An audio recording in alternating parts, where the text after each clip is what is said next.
Mas madali at mabilis na raw na nai-withdraw ni Marvin ang financial assistance na inaplayan sa Social Security System o SSS. Sa tulong na rin ito ng bagong SSS card na My SSS Card.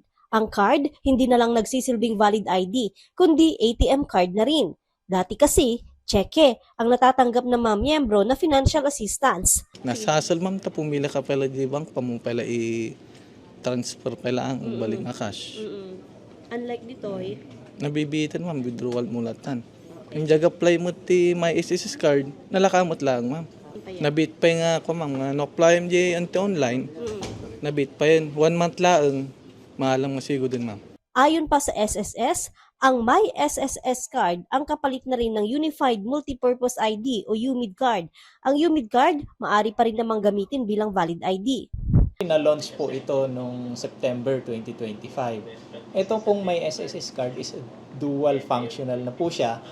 Valid ID at the same time ATM na rin siya. Ito na po yung pag nag-enroll po tayo nito, ito na rin po yung magiging default na disbursement account po natin kay SSS.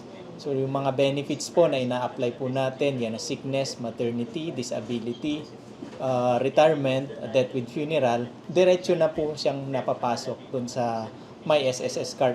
Ang aplikasyon ng My SSS card maaring isagawa online.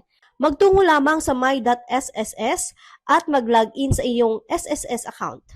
Sa Services tab, piliin ang My SSS card.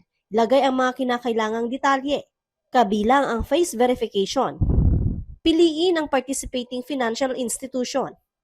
I-click ang Agree with Data Sharing Consent.